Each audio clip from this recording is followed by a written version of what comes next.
আসসালামু আলাইকুম এভরিওয়ান, কেমন আছেন সবাই? আশা করি সবাই অনেক অনেক ভালো আছেন। আপনাদের দোয়ায় আমিও আলহামদুলিল্লাহ অনেক অনেক ভালো আছি। আজকে অনেক দিন পর বিকাল টাইমে ঘুরতে ঘুরতে চলে আসলাম গোহরদি দারুল উলুম মাদ্রাসায়। আর এই মাদ্রাসায় পরিবেশটা খুবই সুন্দর এবং দেখার মতো। প্রায় সময় এখানে আসি মাঝে মধ্যে বিকাল টাইমে ঘোরার জন্য। তাই ভাবলাম আজকে আপনাদেরকে দেখাই ভিতরে পরিবেশটা কেমন, আপনাদের কাছে কেমন লাগে। এখানকার পরিবেশটা আমার কাছে খুবই ভালো লাগছে। আরও সুন্দর পরিবেশ আড়াই হাজারের ভিতরে মনে হয় আর কোনো মাদ্রাসায় নাই। আপনাদের কাছে কেমন লাগছে অবশ্যই জানাবেন কমেন্টে। মাদ্রাসার ঘরগুলো একদম টিনের, এইগুলোর এখানে বিল্ডিং নাই, টিনের মাদ্রাসা হলো হচ্ছে সুন্দর, পরিবেশটা খুব সুন্দর। এখানকার পরিবেশ দেখার মতো।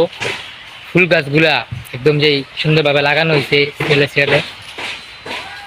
আপনাদের কাছে পরিবেশটা কেমন লাগছে অবশ্যই কমেন্টে জানাবেন। আমার কাছে খুবই ভালো লাগছে। এখানে মাঝে মধ্যে আসি, অনেক ভালো লাগে, তো তাই এখানে আসি, এসে বসে থাকি। মাদ্রাসার গাছগুলা অনেক বড় বড় হয়েছে, গাছগুলো এখানে থাকে না।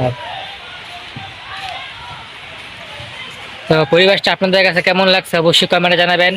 আজকের জন্য এখানে বিদায় নিচ্ছি, দেখা হবে পরবর্তী অন্য কোনো ভিডিওতে। আল্লাহ হাফেজ।